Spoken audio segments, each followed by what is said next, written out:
This call is now being recorded.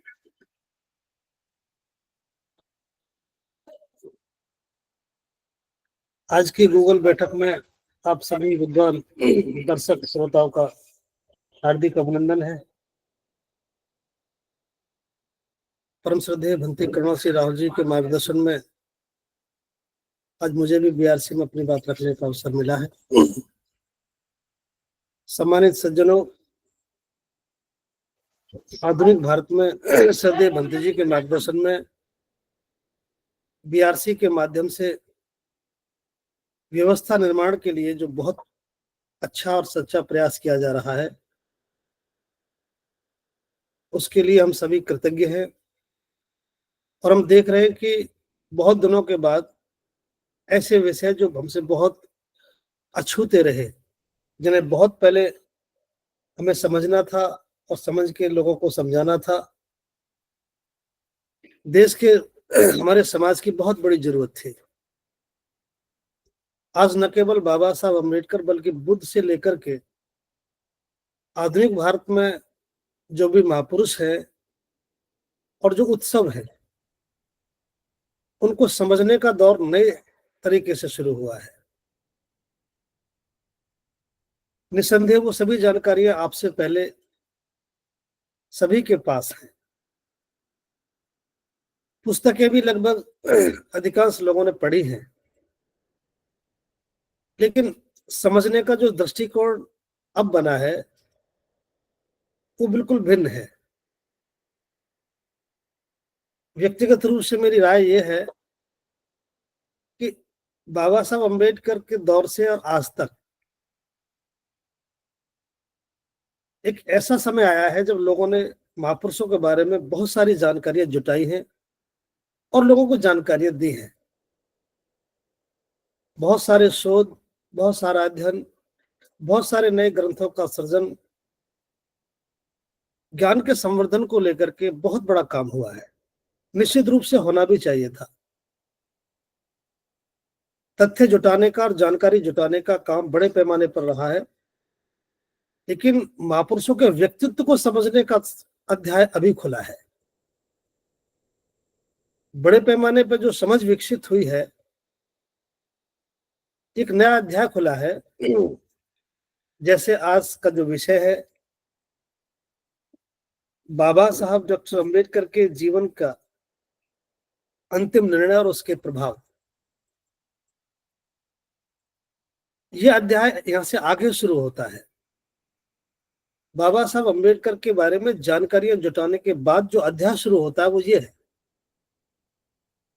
अब तक बाबा साहब अम्बेडकर ने जो कुछ लिखा और जो कुछ किया, उसकी जानकारी बड़े पैमाने पर लोगों ने संकलित की है, अपने संबोधनों में बताई है, चाहे वो गाकर बताई या भाषण देकर बताई या नाटकों के माध्यम से, जैसे भी बताई है वो बताई है, निश्चित रूप से सराहनीय है।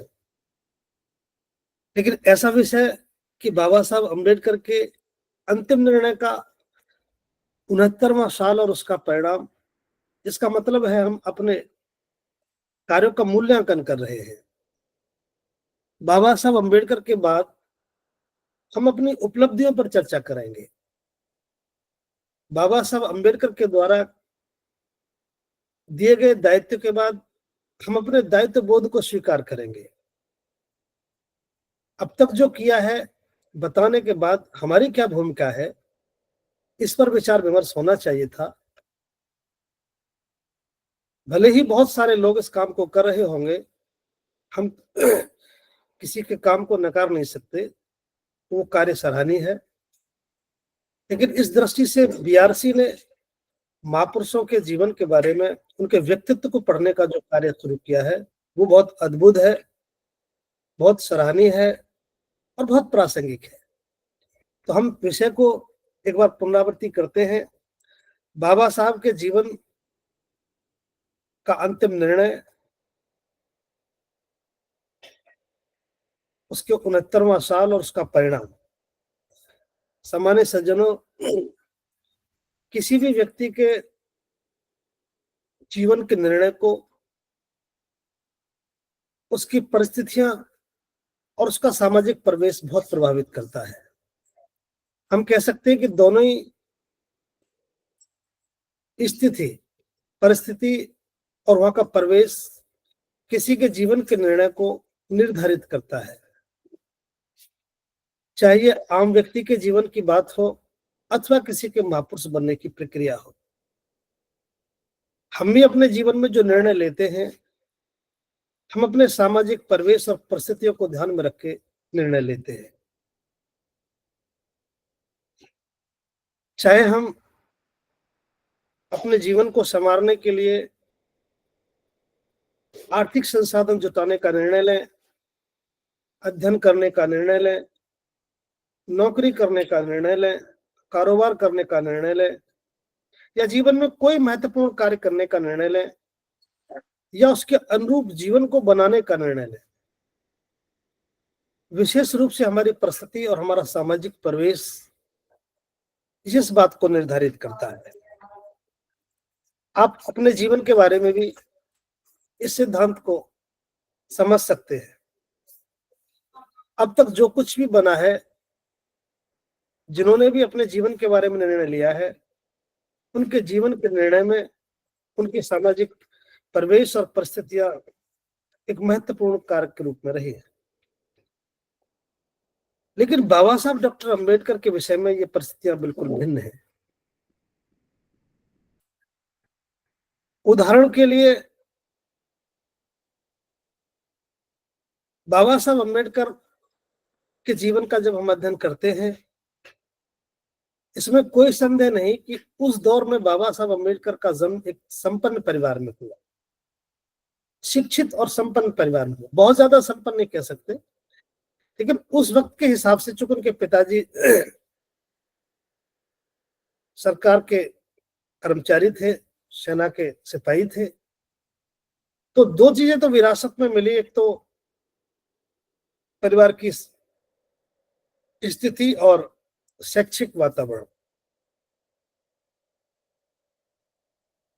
अब बाबा साहब अंबेडकर के जीवन में उदाहरण के लिए जैसे सामान्य व्यक्ति का यदि शैक्षिक परिवेश मिला है,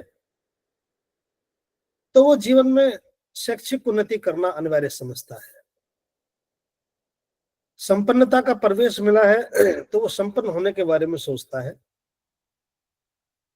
जिस तरह का भी परिवेश मिलता है वो उसी के अनुरूप अपने जीवन को बनाता है और कार्य करता है और जीवन के निर्णय निर्धारित करता है। लेकिन बाबा साहब अंबेडकर का जो जन्म हुआ, उनके पिताजी सरकारी मुलाजिम थे, पढ़े लिखे भी थे, लेकिन जैसे ही बाल्यावस्था से थोड़ा सा प्रारंभ उनका हुआ जीवन, उनके सामाजिक परिवेश और परिस्थितियों ने उनके जीवन में एक अद्भुत किस्म का रूपांतरण शुरू कर दिया। भले ही व्यक्तिगत रूप से बाबा साहब अंबेडकर एक ऐसे परिवार में पैदा हुए जो जीवन का निर्वाह ठीक से कर रहे थे, नौकरी भी थी,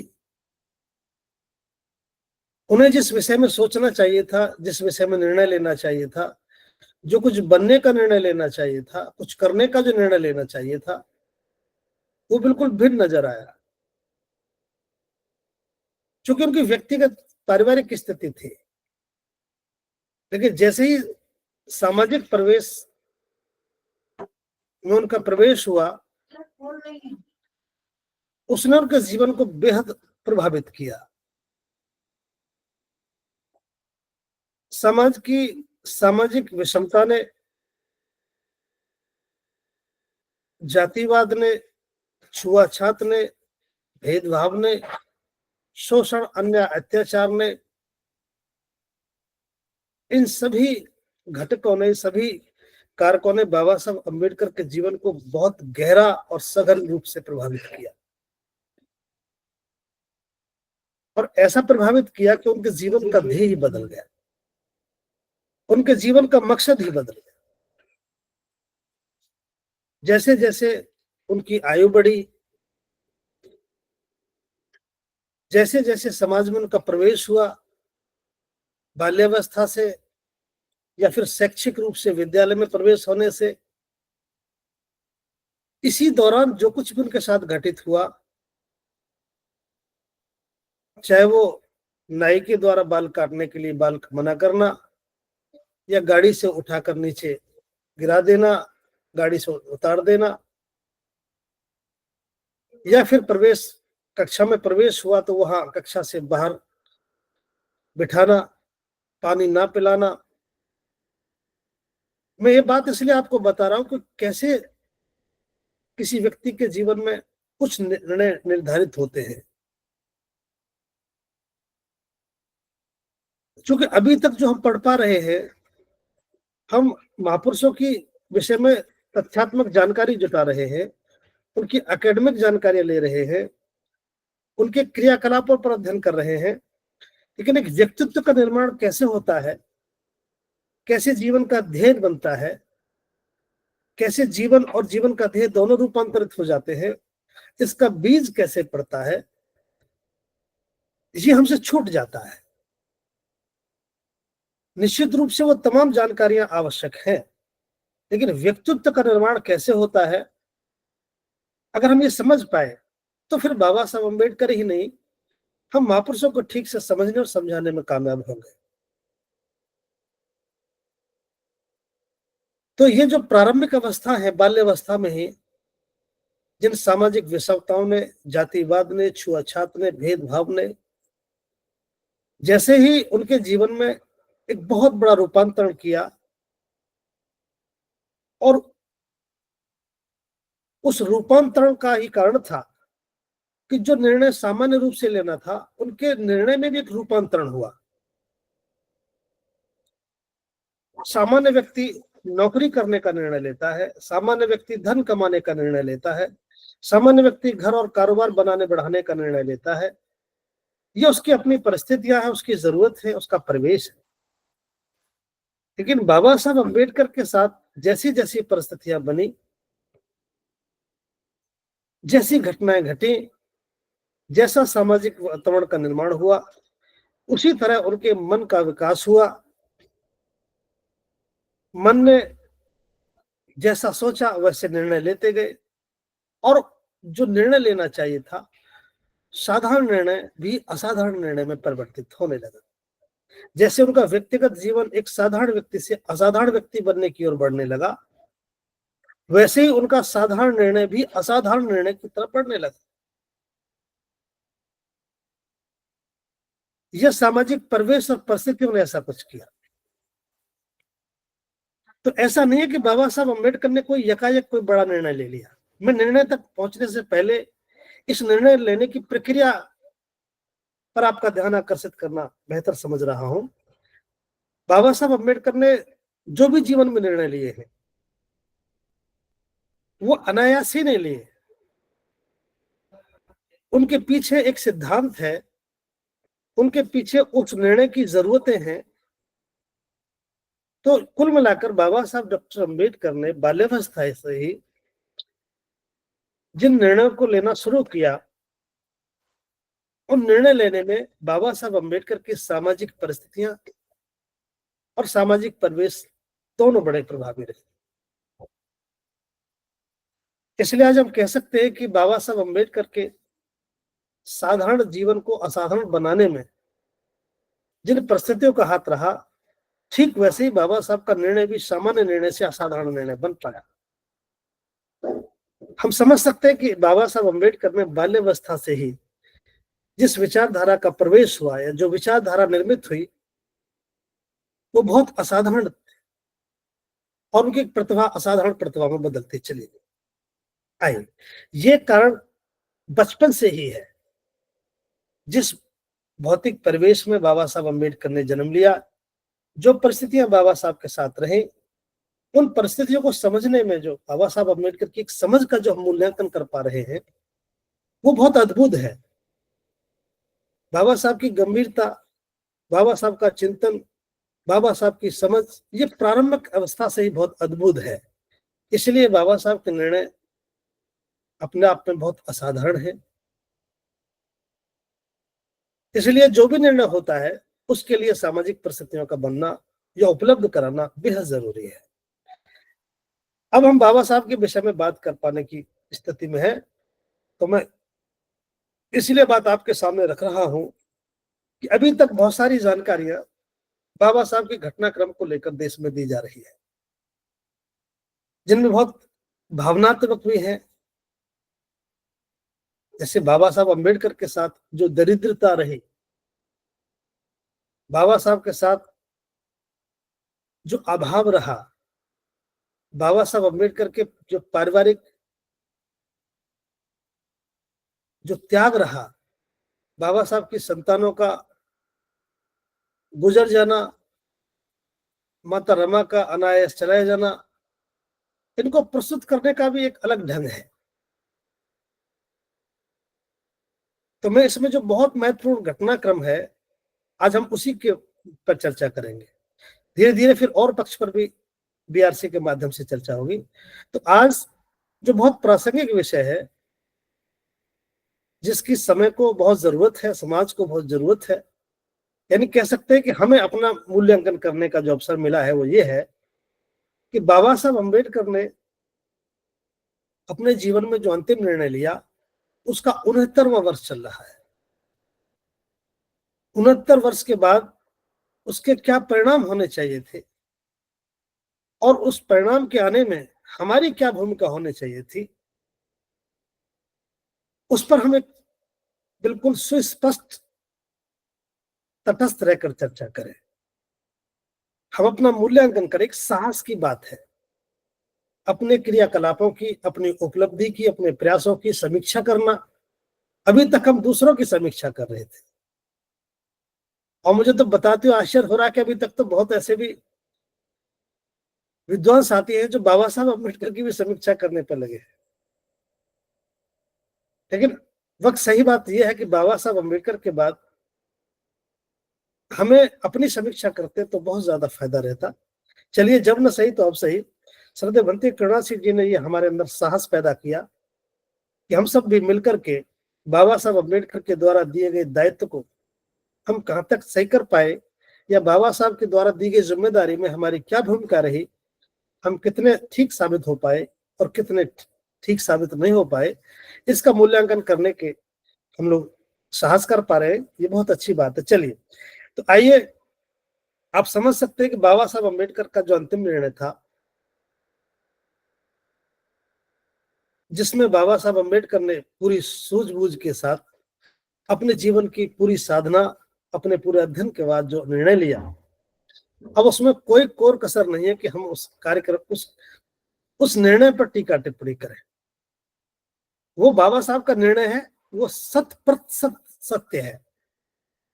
अब तो यहां से आगे इस बात का हमें समीक्षा करनी है कि बाबा साहब अम्बेडकर के द्वारा लिए गए निर्णय के बाद जो उसके परिणाम हैं, वो कितने ठीक हैं, है भी कि नहीं है, और है तो उनके ठीक न होने का कारण क्या है, इस पर हमारी चर्चा हो तो ज्यादा ठीक है। तो पहला बात तो हम जो आप करना चाह रहे हैं सम्मानित सज्जनों, पहला एक सवाल के साथ हम चर्चा शुरू करते हैं। पहला सवाल है, बाबा साहब अम्बेडकर का इतना बड़ा निर्णय वो आखिर था किस लिए? वो किसके लिए था इतना बड़ा निर्णय? एक ऐसा निर्णय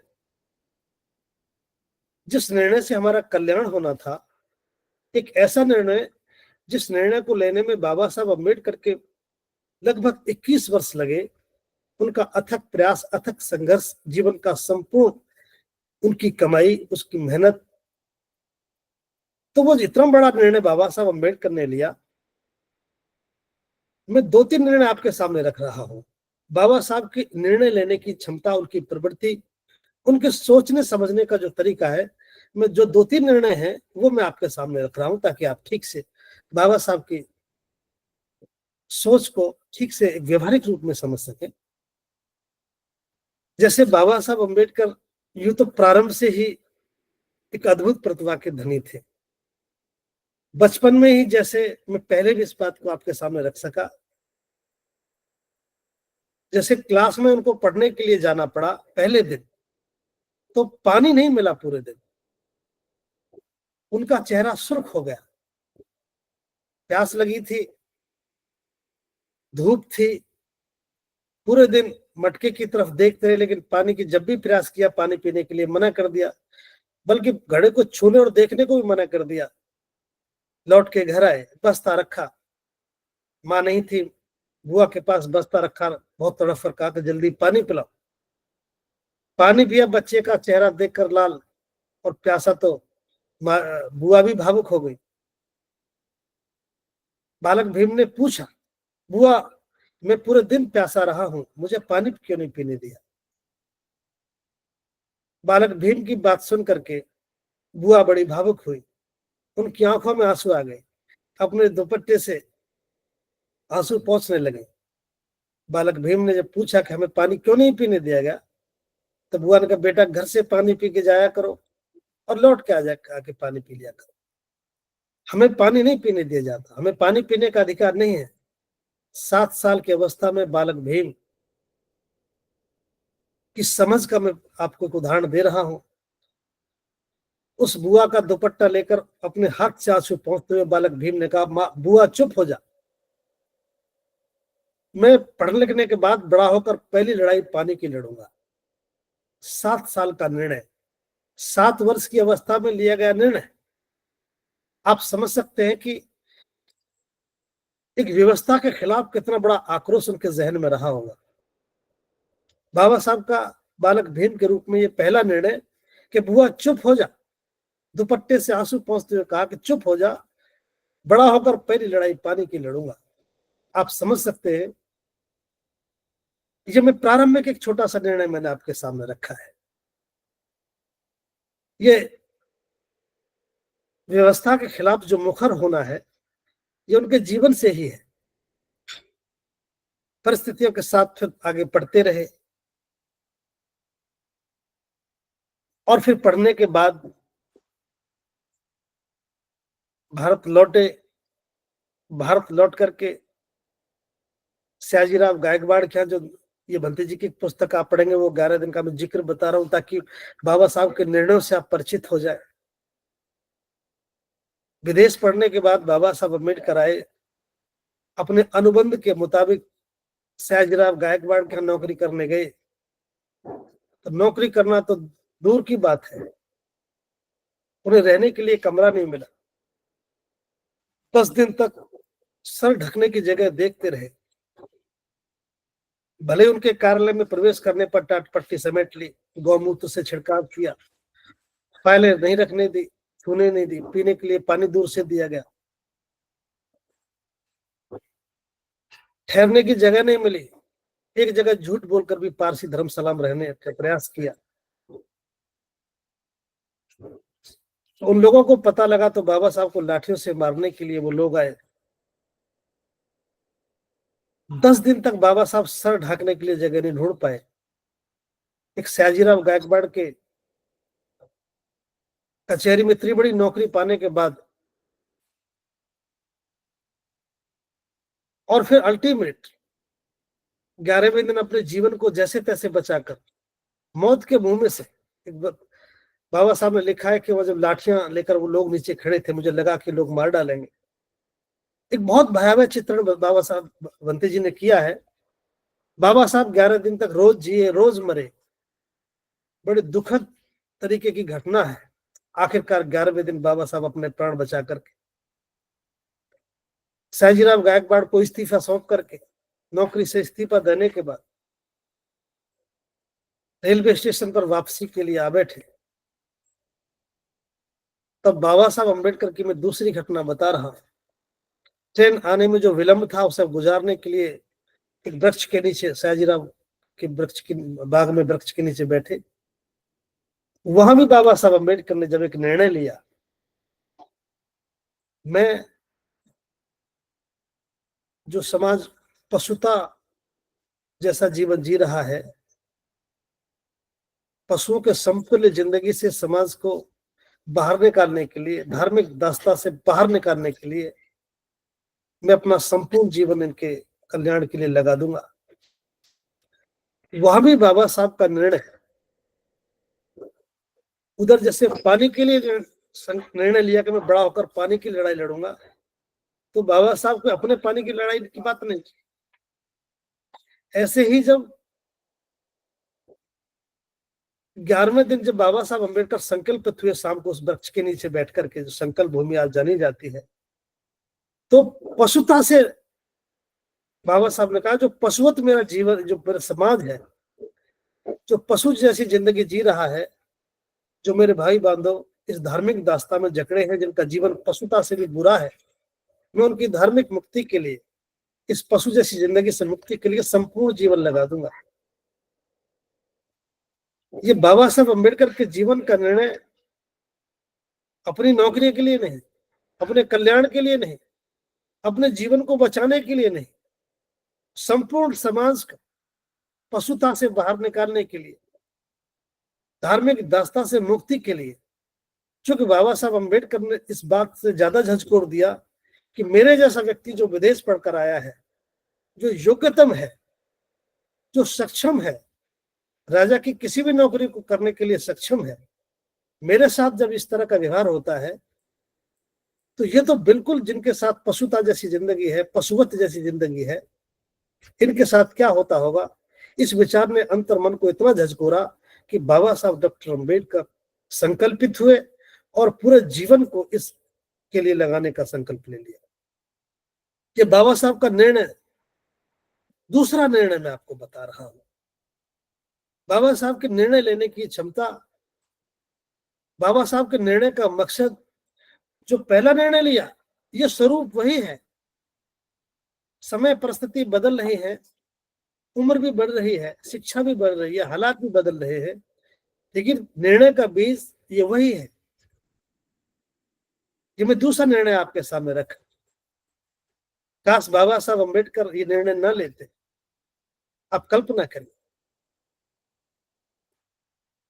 एक और मैं निर्णय की तरफ ले चलता हूं। मैं तीन ही निर्णय मैं आपको बता रहा हूं, फिर ताकि हम एक बड़े निर्णय पर पहुंचते हैं। बाबा साहब के निर्णय की यात्रा आपको बता रहा हूं। यही निर्णय जो बाबा साहब अम्बेडकर ने लिया, नौकरी से संकल्प करने।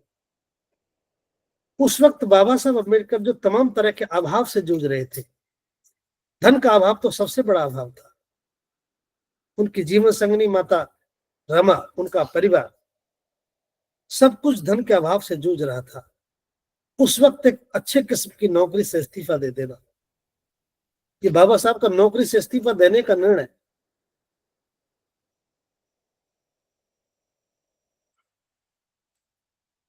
और फिर बात आगे बढ़ती है।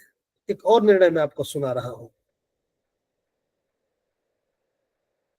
चौबदार तालाब की घटना का निर्णय। जब बाबा साहब अम्बेडकर कि हम भी इस देश के नागरिक हैं, केवल इतना सा तय करने के लिए, हम भी इंसान हैं और कुछ नहीं है। कोई सरकार बनाने का काम नहीं है, कोई धनार्जन का काम नहीं है, कोई कारोबार लगाने का मकसद नहीं है, केवल ये साबित करने के लिए कि हम भी इस देश के नागरिक हैं, हम भी इंसान हैं। इतने से काम को करने के लिए बाबा साहब अम्बेडकर के जीवन का जो पहला आंदोलन शुरू हुआ, महाड़ का सत्याग्रह, चौबदार तालाब में पानी पीने का, और पानी पी भी लिया। पानी पीने के बाद उन निहत्थे हजारों लोगों पर जो लाठियां बरसाई, निर्दोष लोगों का खून बहा। 5,000 लोगों के साथ बाबा साहब अम्बेडकर के जीवन का सबसे बड़ा आंदोलन, उसने बाबा साहब अम्बेडकर को द्रवित कर दिया। निर्दोष लोग पानी पीने के बाद लौट रहे थे, निहत्थे लोगों को उन दूसरी व्यवस्था के लोगों ने बहुत मारा, बिछा के पटक दिया। बस बाबा साहब अम्बेडकर ने देखा, इतने द्रवित हुए, बहुत दुखी हुए और एक निर्णय लिया। मैं केवल निर्णय बताना चाह रहा हूं और मेरा कोई दूसरा आशय नहीं है। मैं बाबा साहब के निर्णय लेने के पीछे जो उनका विचार है, जिन जिन परिस्थितियों में बाबा साहब ने निर्णय लिए हैं, उनका परिणाम मैं आपको इसलिए बता रहा हूं। तो बाबा साहब अम्बेडकर ने जब बिछड़े हुए लोगों को देखा, खून से लथपथ लोगों को देखा, चीखते चिल्लाते महिला और बच्चों को देखा, बाबा साहब अम्बेडकर द्रवित हुए, उन्होंने संकल्प लिया और एक निर्णय लिया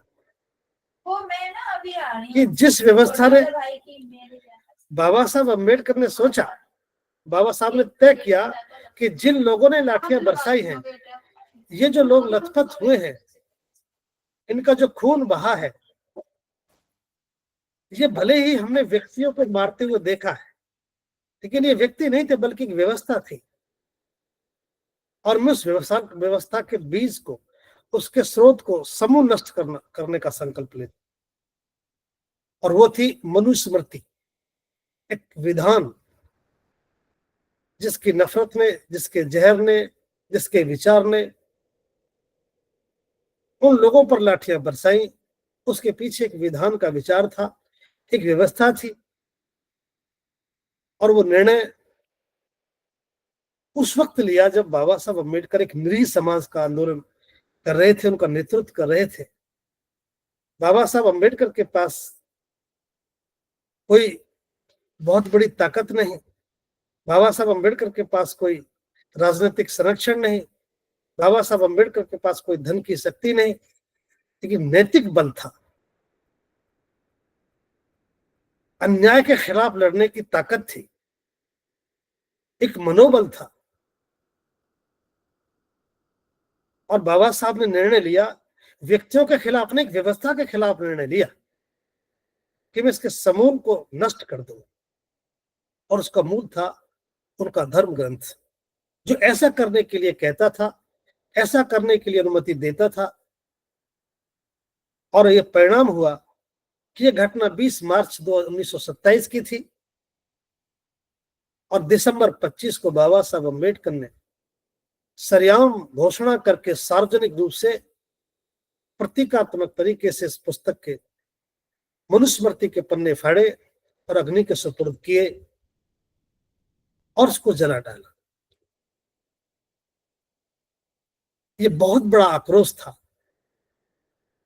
प्रतिशोध की आग बहुत बड़ी थी। उनका साहस देखिए,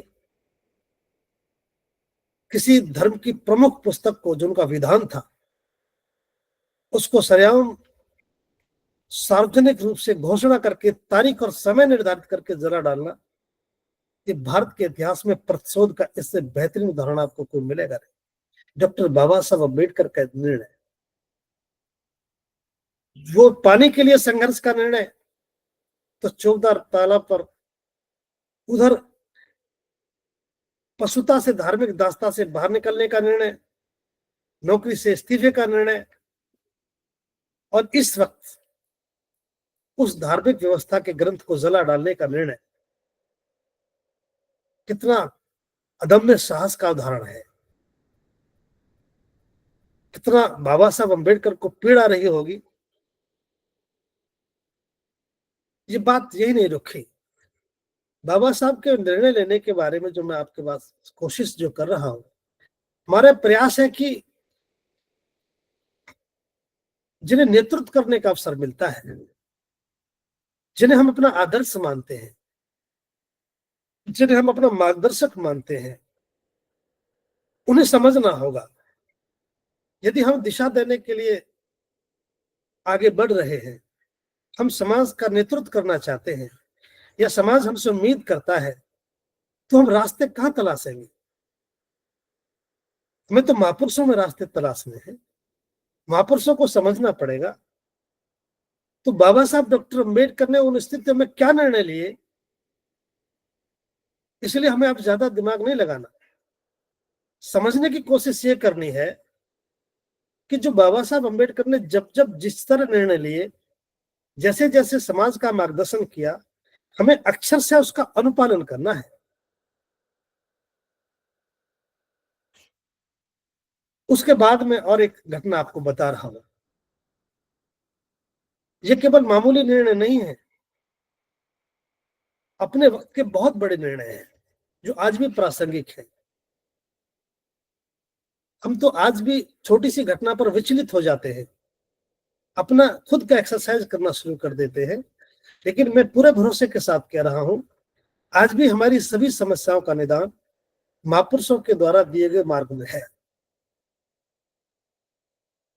अभी इस सब के बाद इतना घटनाक्रम जो मैंने आपके सामने रखा है, चाहे वो बाल्यावस्था का पानी पीने पर निर्णय लिया, पानी के लिए संघर्ष का, अथवा 23 सितंबर 1917 को सयाजीराव गायकवाड़ के बाग में अपने समाज की धार्मिक दास्ता से मुक्ति के लिए, पशुवत जीवन से बाहर निकालने के लिए आजीवन संघर्ष करने का निर्णय, और फिर 20 मार्च सन 1927 को महड़ के चौबदार तालाब पर मनुस्मृति दहन का निर्णय और 25 दिसंबर को उसे जला डालना, ये सब एक व्यवस्था के खिलाफ मामला था।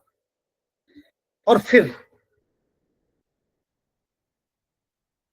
1935 जो आते आते इन सबसे जूझते हुए एक बड़ा सफर तय करने के बाद 13 अक्टूबर 1935 को ये घोषणा करना,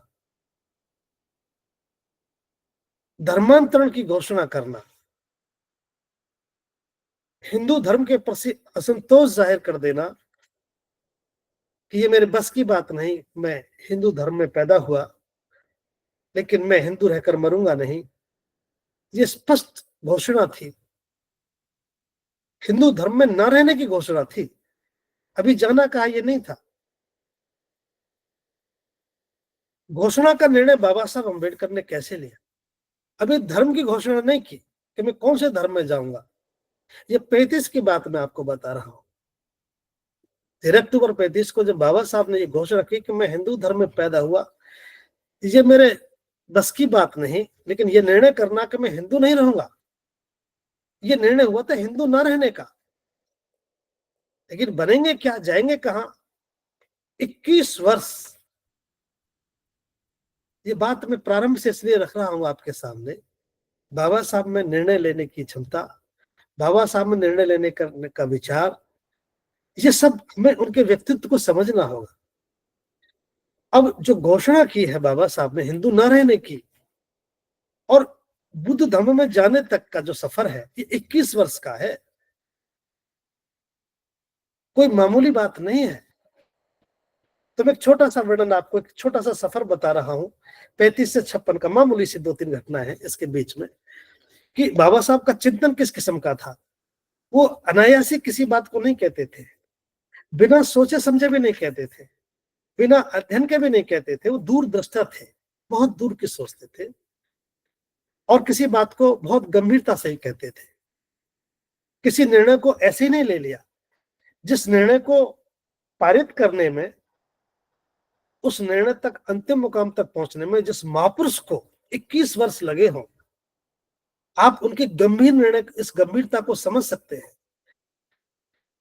मैं एक छोटी सी घटना बता रहा हूं। बाबा साहब अम्बेडकर के बाद, ये घोषणा करने के बाद, निर्णय लेने के बाद, जब ये निर्णय की घोषणा कर दिया, निर्णय ले लिया कि मैं हिंदू नहीं रहूंगा,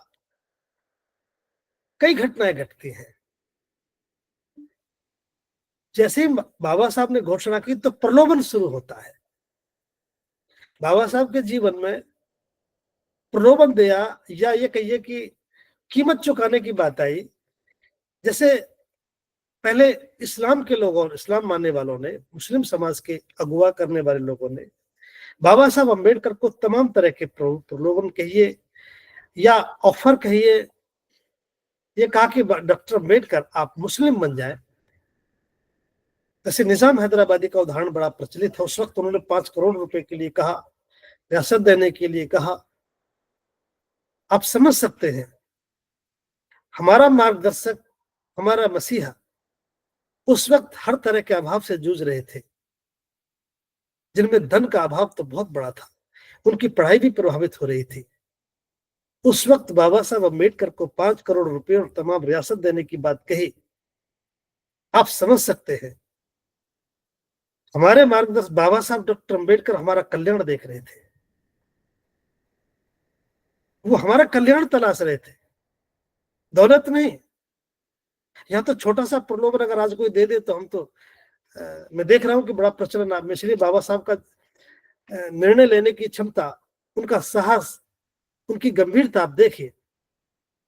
इधर धन और रियासतें उपहार में मिल रही हैं, दौलत बाबा साहब अम्बेडकर के दरवाजे पर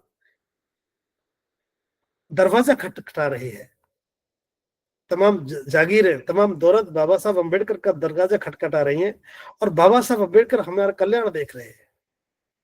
सिख समाज के प्रमुख लोग भी ये घोषणा सुनते ही, बाबा साहब का ये निर्णय सुनते ही कि वो धर्मांतरण करेंगे, तमाम तरह के प्रलोभन, तमाम तरह की दौलत लेकर के बाबा साहब अम्बेडकर का दरवाजा खटखटा रहे हैं, लेकिन बाबा साहब अम्बेडकर हमारा कल्याण तलाश रहे हैं। ईसाई समाज तो उस वक्त उनका तो साम्राज्य था, वो तो सारे देश के मालिक थे। उन्होंने ईसाई बनने के लिए, उन्होंने तो देश का एक हिस्सा देने के लिए बड़े प्रलोभन दिए, लेकिन बाबा साहब अम्बेडकर अडिग रहे।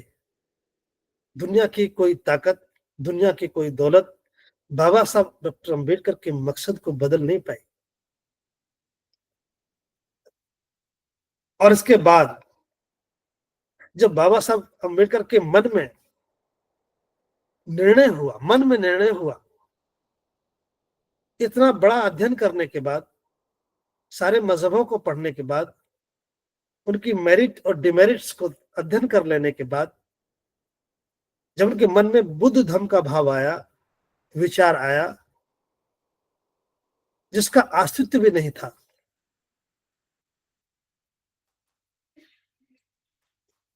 तो एक सवाल में अगली बात बताने से पहले भंते जी ने का एक दृष्टांत है। भंते जी ने बताया एक दिन कि जब बाबा साहब अम्बेडकर ने बुद्धिज्म का निर्णय लिया, तो लोगों ने सवाल किए कि डॉक्टर अम्बेडकर अगर धर्मांतरण ही करना था तो किसी ऐसे धर्म का अनुपालन करते जो फल फूल रहा है, साधन संपन्न है, हरा भरा है। आपने तो बुद्ध धर्म को स्वीकार किया, इसकी तो टहनियां सारी सूख चुकी हैं, कहीं कोई हरा भरापन नहीं है। तो मैं बाबा साहब अम्बेडकर की दूरदृष्टि का उदाहरण दे रहा हूं। तो बाबा साहब का उत्तर आप सुने।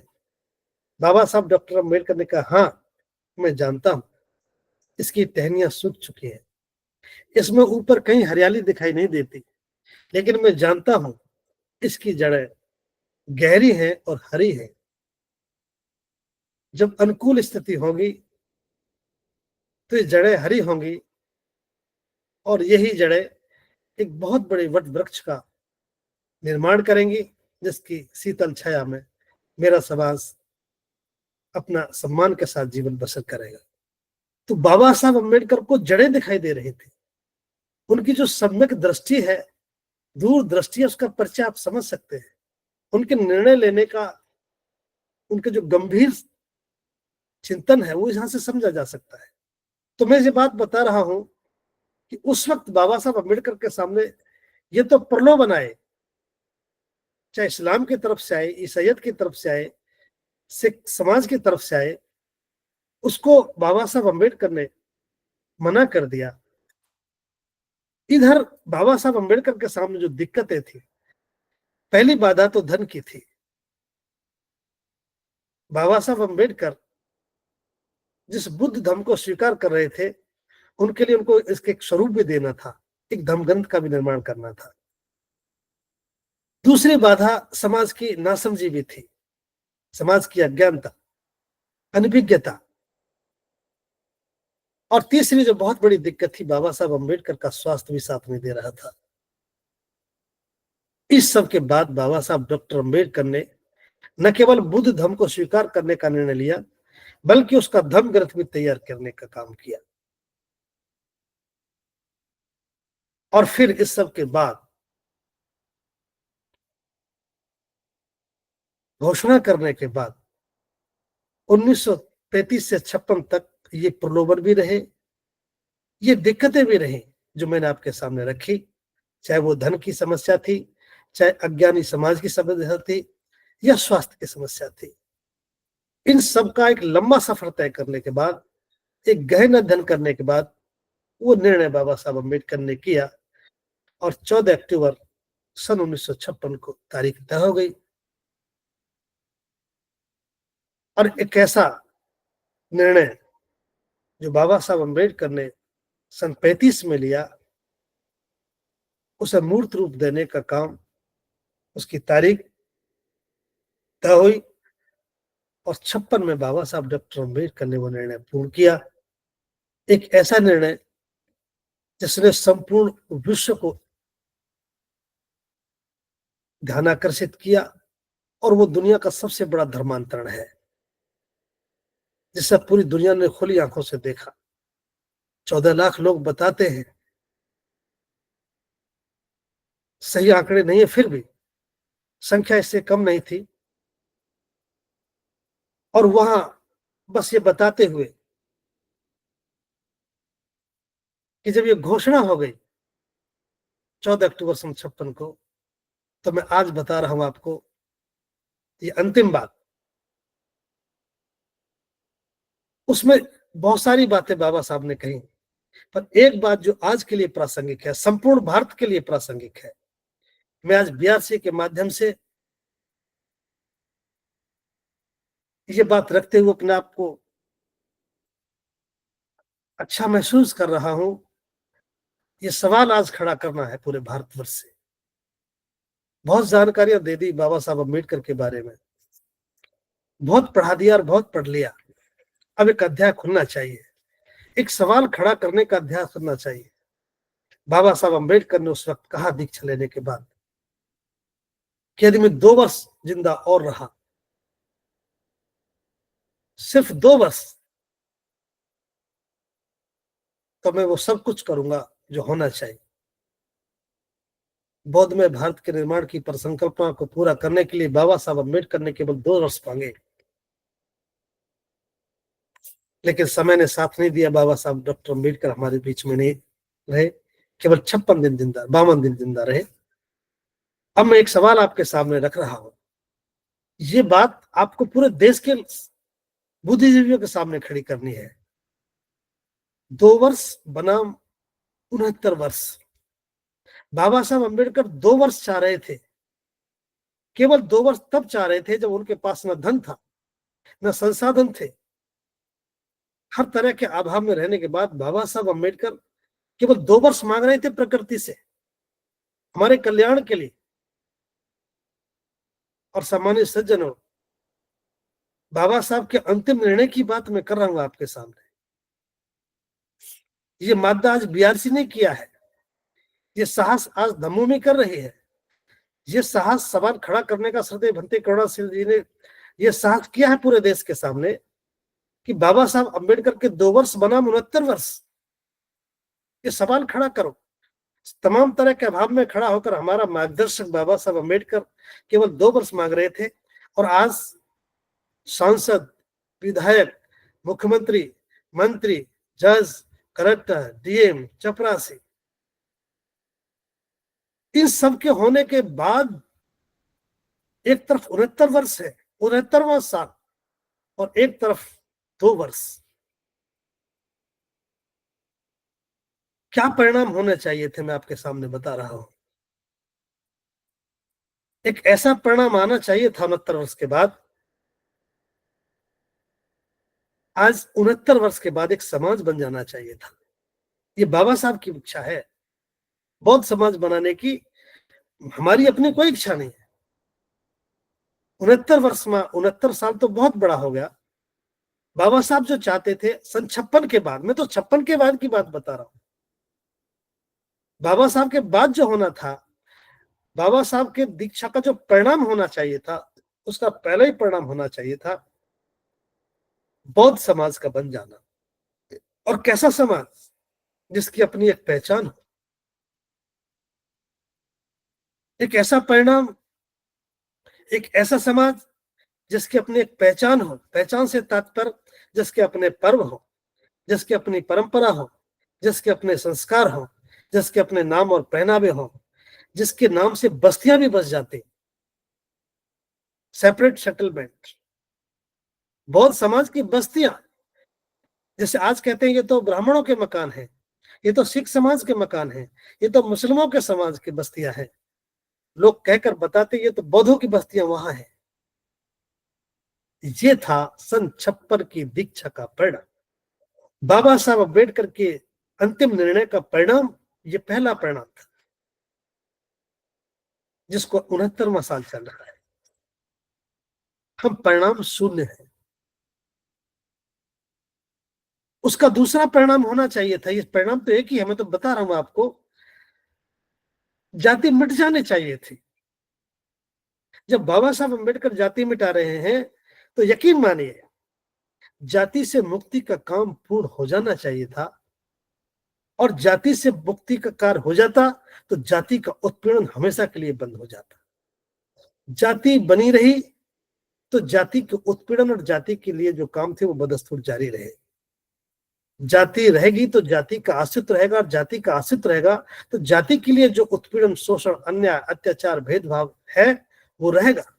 जाति मिटती तो ये सब मिट जाता, हमारे शोषण पर, अन्याय पर, अत्याचार पर विराम लग जाता। जो काम सरकारें नहीं कर सकते, जो काम सरकारें नहीं कर पाई, जो नौकरियां नहीं कर पाई, जो पद नहीं कर पाए, जो प्रतिष्ठाएं काम नहीं कर पाई, वो काम उसके परिणाम से होना था। जातियां खत्म होने का मतलब था बारात पीटना आज भी जारी है, नौकरियां इस काम को नहीं रोक पाई। जाति के नाम पर अपमान जारी है, इसे नौकरी, पद, प्रतिष्ठा सरकारें नहीं रोक पाई। जो कुछ भी है वो बदस्तूर है। व्यक्तिगत उन्नति की बात छोड़ दी जाए तो आज भी सामाजिक स्तर पर जो कि तो है, नौकरियां होने के बाद, पद प्रतिष्ठा होने के बाद, सांसद, विधायक, सरकार, मुख्यमंत्री होने के बाद ये मान अपमान सब कुछ बरकरार है। बाबा साहब के कहने के मुताबिक, बाबा साहब के निर्णय का मतलब था, बाबा साहब के निर्णय का अर्थ था, बाबा साहब के निर्णय का नतीजा था जाति का समाप्त हो जाना। और जाति का समाप्त हो जाने का मतलब था हमारा शोषण, अन्याय, अत्याचार, दुराचार, इन पर विराम लग जाना, और हम एक समाज बन जाते। फिर लिखा जाता,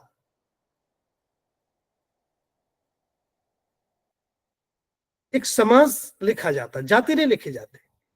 जैसे हिंदू समाज है, मुस्लिम समाज है, सिख समाज है, फिर बारात पिटने की घटना, फिर मटका छूने पर हत्या कर देना, मूछ रखने पर गर्दन काट देना, घोड़े पर चढ़ने पर पिटाई कर देना, आईएएस पीसीएस लोगों की अपमान की घटना छप जाना, ये सब कुछ कभी नहीं होते। ये था उसका परिणाम।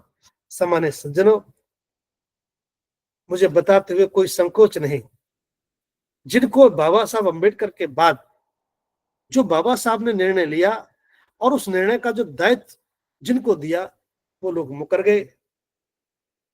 जिनको अग्रिम पंक्ति में अवसर मिला, तीन ही लोगों को अवसर मिला, सामाजिक प्रतिनिधि, जिनमें नौकरी पेशा वाले, साधन संपन्न लोग और धार्मिक लोग आते हैं। ये तीनों लोग बाबा साहब अम्बेडकर के निर्णय के उत्तरदायित्व के बोझ से मुकर गए। दूसरा प्रतिनिधि, राजनीतिक प्रतिनिधि, वो सबसे पहले मुकर गए। बाबा साहब डॉक्टर अम्बेडकर के लिए हुए निर्णय और उसके दायित्व से दोनों तीनों लोग मुकर गए। इसलिए आज ये पूरी ईमानदारी के साथ, और मैं भी पढ़े लिखों में शामिल हूं, मेरे से मतलब मैं सार्वजनिक बात कर रहा हूं, इसमें कोई गुनहगार नहीं है। आज कुछ चतुर लोग, पूरे देश में समझदार लोग, किसी दूसरे का नाम लेकर के, किसी दूसरी व्यवस्था के लोगों को जिम्मेदार ठहरा करके खुद बच जाते हैं। इसलिए बाबा साहब अम्बेडकर ने इसका जिम्मा, इसका दायित्व किसी और को नहीं सौंपा, हिंदू धर्म की दूसरी जातियों को नहीं सौंपा, जिनको आप अक्सर कर लोग नाम लेते हैं, किसी मुस्लिम समाज को दायित्व नहीं सौंपा। बाबा साहब के अम्बेडकर के द्वारा लिए गए निर्णय की जो जिम्मेदारी थी वो मेरी थी, और मैं मुकर गया। आपकी थी, आप मुकर गए। धन्य है कुछ लोग, मुट्ठी भर लोग, चाहे वो मान्यवर साहब काशीराम साहब है, मान्यवर साहब के साथ लगे बहुत सारे लोग हैं। आज मैं आपसे अनुरोध करते हुए अंत में कह रहा हूं, सामान्य सज्जनों, आज बाबा साहब अम्बेडकर के निर्णय से समाज का भला होना था, समाज को जाति से मुक्त होना था, समाज को शोषण, अन्य अत्याचार, अपमान से बचना था, सदा के लिए बंद होना था, मान सम्मान स्वाभिमान बहाल होना था, बच्चों के हाथ में कटोरा आने से रुकना था, आरक्षण की बैसाखियां हमेशा के लिए खत्म होनी थी, धर्म के साम्राज्य की स्थापना होनी थी। ये बाबा साहब अम्बेडकर के लिए हुए निर्णय का परिणाम था। ये इसलिए नहीं हो सका कि हम बाबा साहब अम्बेडकर के निर्णय के साथ हमने बेईमानी की, हमने धोखा दिया। हम आज भी बाबा साहब अम्बेडकर के निर्णय के साथ नहीं है, बाबा साहब अम्बेडकर के द्वारा दी हुई सुख सुविधाओं के साथ है। और ये गुनाह मैं कर रहा हूं, मेरे जैसे अनंत लोग कर रहे हैं। हम नाम किसी का लेकर के, मैं आज ईमानदारी से एक सवाल पूछ रहा हूं अंत में, क्या बाबा साहब अम्बेडकर का निर्णय हमारे लिए था या किसी और के लिए था? जब निर्णय हमारे लिए था तो इस निर्णय को हमें आगे बढ़ाना था, न किसी ब्राह्मण समाज के आदमी को आगे बढ़ाना था, न किसी ठाकुर वैश्य समाज के आदमी को आगे बढ़ाना था, न किसी मुस्लिम वो अपनी व्यवस्था के मालिक हैं, उन्हें इससे कोई सरोकार नहीं। आज समझदारी इसी में है। मैं इस बात को समाप्ति की ओर ले जाते हुए आप सबसे अनुरोध कर रहा हूं, आओ आधुनिक भारत में बाबा साहब अम्बेडकर के अंतिम निर्णय को समझकर आगे बढ़ाने का काम भारत के महान भिक्षु परम श्रद्धेय डॉक्टर करुणा सिंह राहुल और उनके साधमों के द्वारा लाखों लोग इस काम में लगे हैं। आप सबसे निवेदन है, आज एक द्वार खुल गया है और उसका नाम है भारत में बौद्ध समाज की स्थापना और उनकी आचार संहिता। जो बाबा साहब अम्बेडकर चाहते थे, बाबा साहब अम्बेडकर का अंतिम निर्णय ये था, बुद्ध और उनका धर्म और इसी के द्वारा निर्धारित बौद्धों की आचार संहिता, ये था बाबा साहब अम्बेडकर का अंतिम निर्णय। इसमें निर्देश थे और यह समाज को कैसा बनना चाहिए, ये कोड ऑफ कंडक्ट है। आज बाबा साहब अम्बेडकर की असीम अनुकंपा से श्रद्धेय भिक्षु डॉक्टर करुणा सिंह राहुल ने देश के असंख्य लोगों का सहयोग और मार्गदर्शन देकर के ये दस्तावेज तैयार किया है। आओ अब हम बाबा साहब अम्बेडकर के अंतिम निर्णय पर संकल्पित होकर अपना काम प्रारंभ करें, अपने दायित्व का बोध स्वीकार करें। और हम सबसे पहले, बहुत कठिन काम नहीं, एक ही काम करना है। सबसे पहले कराना नहीं है, करना है। मैं बौद्ध हूं, जाति से मुक्त हूं, बौद्ध मेरा समाज है, इतना सा काम करना है। और आचार संहिता मेरे जीवन का आधार है। आज के बाद मेरा जीवन इसी के मापदंडों पर चलेगा। मैं समझता हूं ये काम कर सके तो बाबा साहब अम्बेडकर के न्याय के साथ, बाबा साहब के निर्णय के साथ हम न्याय कर सकेंगे। कम से कम हमारी अपनी पीढ़ी ऐसी हो सकती है जो पश्चाताप करने के बाद कह सकती है कि बाबा साहब अम्बेडकर, देर से ही सही ये बात हम समझ सके और आपके द्वारा लिए गए अंतिम निर्णय के अनुसार हम अपने दायित्व को समझ सके। हम यथासंभव पूरा प्रयास करेंगे। यदि भारत में श्रद्धेय भक्ति करुणा सिंह राहुल जी के मार्गदर्शन में हम कुछ मुट्ठी पर संकल्पित लोग खड़े हो गए तो निश्चित रूप से बाबा साहब अम्बेडकर का वो सपना तब न सही तो आज सही हम इसको पूरा करेंगे। आज बीआरसी के माध्यम से आप सभी विद्वान साथियों ने ध्यानपूर्वक सुना, बीआरसी ने अवसर दिया। इसी के साथ आप सभी को नमो बुद्धाय, श्रद्धेय भंते जी को।